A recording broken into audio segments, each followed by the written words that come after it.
कैसी मनहूस खड़ी थी। मैं शायर तो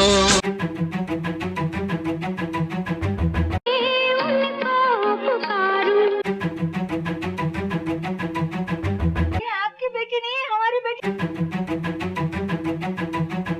फिल्में या सिनेमा मतलब केवल लीड हीरो, लीड हीरोइन या विलन ही नहीं होते।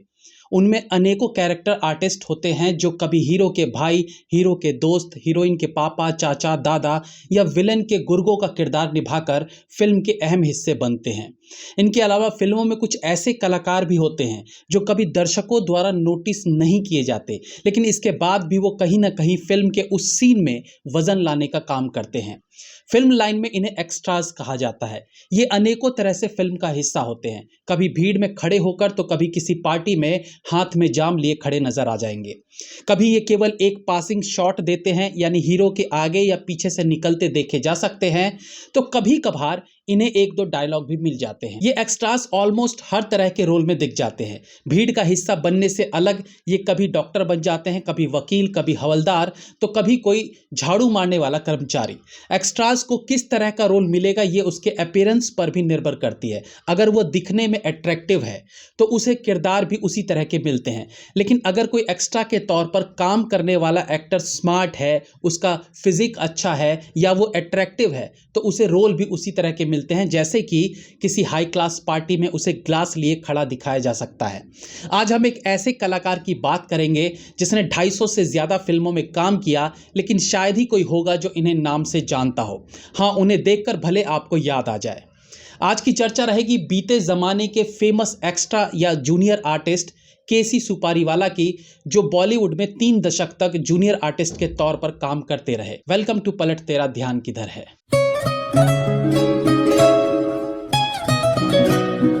एक एक्टर के तौर पर स्थापित होने के लिए बॉलीवुड में बहुत मेहनत करनी पड़ती है और उसके बाद भी लक बहुत मैटर करता है।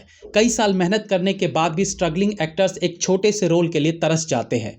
हिंदी सिनेमा में एक्टर, एक्ट्रेसेस, प्रोड्यूसर्स, डायरेक्टर्स की चकाचौंध से अलग एक और दुनिया है, वो है जूनियर आर्टिस्ट और एक्स्ट्रास की दुनिया। जैसे आप लोग सब बैठे हुए हो, काम के लिए बैठे हो? जी बिल्कुल। 5 से 8 बजे तक हमारा ये ड्यूटी है, हम लोग रोज आते हैं, लेकिन हमारे यहाँ रोटी नहीं आती, रोटी रास्ते में बढ़ जाती है। जूनियर आर्टिस्ट फिल्मों में छोटे छोटे होल्स को भरने का काम करते हैं। देखा जाए तो फिल्म देखते हुए हमें उनकी अहमियत नजर नहीं आती है, लेकिन अगर उन फिल्मों से उन्हें हटा दिया जाए तो हमें पता चलेगा कि उनका फिल्मों में होना कितना इंपॉर्टेंट था। एक बड़े बजट की फिल्म हो जिसमें रेलवे स्टेशन का सेट लगा है, तो वहाँ जितने भी लोग हीरो के आगे से पीछे से निकलते दिखते हैं वो सब एक्स्ट्रास ही होते हैं। हाँ, अगर डायरेक्टर क्रिएटिव है तो कई बार वो इन जगहों पर एक्स्ट्रास के पैसे बचा लेता है। जैसे कि गैंग्स ऑफ वसेपुर का एक सीन था जहाँ राजकुमार राव जिशान कादरी का मार्केट में पीछा कर रहे होते हैं। उस सीन में सड़क पर किसी को नहीं पता था कि ये शूटिंग हो रही है, क्योंकि कैमरा दूर किसी छत पर लगा हुआ था, तो किसी भी एक्स्ट्रा की इस सीन में जरूरत नहीं पड़ी। कौन सा पेट्रोल पंप? नया बाजार वाले। जब से फिल्मों का निर्माण शुरू हुआ है तब से एक्स्ट्रास और जूनियर आर्टिस्ट की फिल्मों में अपनी एक अहमियत रही है।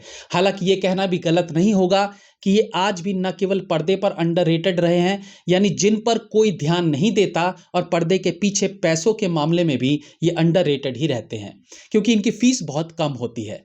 खैर, तो अब हम बात करेंगे एक ऐसे ही सफल जूनियर आर्टिस्ट के जिन्होंने 250 बॉलीवुड फिल्मों में काम किया और कभी कभार क्रेडिट्स में उनका नाम भी आता था। ये एक्टर है एसी सुपारीवाला, जिन्हें फिल्मों में सुपारीवाला के नाम से जाना जाता है। भारत की बात सुनाता हूँ। सुपारीवाला की कद काठी, रंग और आंखें किसी अंग्रेज जैसी थी, इसलिए उन्हें ज्यादातर अमीर आदमी के तौर पर फिल्मों में कास्ट किया जाता था।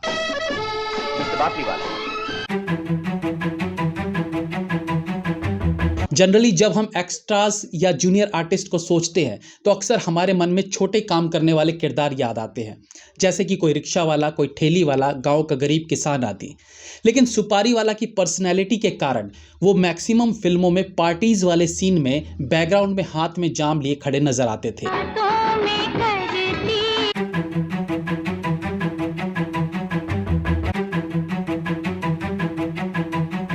वो कैसी मनहूस खड़ी थी। मैं शायर तो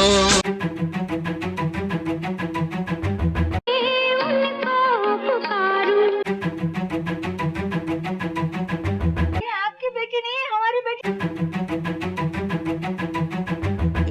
कई बार तो वो केवल बैकग्राउंड तक ही सीमित रह जाते थे, तो कभी कभार उन्हें एक आध डायलॉग भी मिल जाता था। We proudly present to you the one and only Usha Iyer. ऐसे तो सुपारी वाला और तरह के किरदारों में भी नजर आए, लेकिन उन्हें पार्टी में एंजॉय करते ज्यादातर देखा जा सकता था। फिल्मों में गेट टुगेदर वाले सीन्स आम होते हैं, वो वेडिंग हो, हाउस पार्टी हो या कभी क्लब पार्टी हो।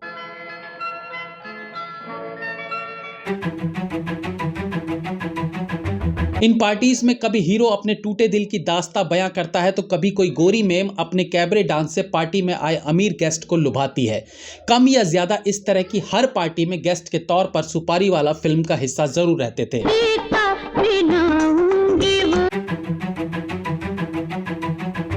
1961 में रिलीज्ड फिल्म धर्मपुत्र में वो पहली बार नजर आए थे। इसके बाद 1963 की फिर वही दिल लाया हूं, 1964 की संगम, 1965 की शहीद, तीन देवियां, वक्त, गाइड, 1966 के दिल दिया दर्द लिया, तीसरी मंजिल, आए दिन बहार के से लेकर आप आए बहार आई, शर्मीली, पाकीज़ा, ललकार, बॉम्बे टू गोवा जैसी तमाम ब्लॉकबस्टर फिल्मों का वो हिस्सा रहे, जो शायद ही किसी को याद भी हो।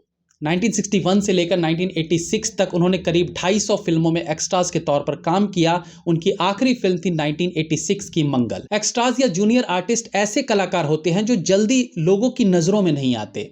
यही कारण है कि कई बार ये एक्टर्स एक ही फिल्म में अलग अलग किरदार निभा जाते हैं, उसके बाद भी ये नोटिस नहीं हो पाते। फॉर एग्जाम्पल, सुपारी वाला फिल्म अमर अकबर एंथनी के एक सीन में जहां एक एक्सीडेंट होता है, वहां एक्सीडेंट को देखने आए भीड़ में भी वो नजर आते हैं।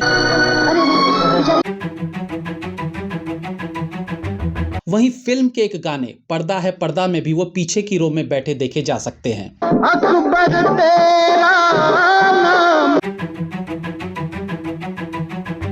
इसी प्रकार से एक महल हो सपनों का फिल्म में भी एक सीन में वो फ्लाइट के पैसेंजर के रूप में देखने को मिलते हैं, तो वहीं एक सीन में वो शादी में आए गेस्ट के तौर पर भी देखने को मिल जाते हैं। ऐसा भी हमेशा नहीं हुआ कि सुपारी वाला केवल बैकग्राउंड में ही दिखे। पाकीज़ा फिल्म के एक सीन में मीना कुमारी के सामने उन्हें कुछ डायलॉग्स भी बोलने को मिले थे।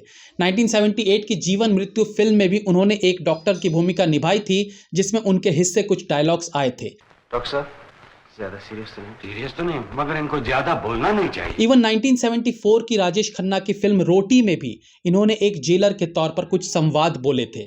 सुपारी वाला एक पारसी थे, लेकिन उनका वेस्टर्न लुक होने के कारण वो अमीर किरदार निभाने वाले जूनियर आर्टिस्ट थे। लेकिन 1969 की यकीन फिल्म में उन्हें अंग्रेज अफसर के तौर पर भी दिखाया गया था, जिसमें वो बाल्ड लुक में थे। साइलेंट फिल्म की सुपरस्टार सुलोचना, जिन्हें बॉलीवुड में रूबी मायर्स के नाम से भी जाना जाता है, वो सुपारी वाला की पार्टनर थी। हालांकि इस बात की जानकारी नहीं है कि वो पति पत्नी थे या नहीं। रूबी मायर अपने समय की सबसे महंगी एक्ट्रेस थी। 1986 में उनका निधन हुआ था और 1986 तक ही सुपारी वाला ने फिल्मों में काम किया। सुपारी वाला की मृत्यु के बारे में भी जानकारी उपलब्ध नहीं है। इस एपिसोड में दी गई काफ़ी जानकारियों के लिए हम प्रज्ञान मोहंती जी का धन्यवाद करना चाहते हैं, जिन्होंने अपनी वेबसाइट पर इस बारे में लिखा। आपको ये एपिसोड कैसा लगा हमें कमेंट सेक्शन में ज़रूर बताइएगा। That's all for today friends, be safe, have fun. मिलते हैं अगली बार फिर किसी नए एपिसोड के साथ, तब तक के लिए।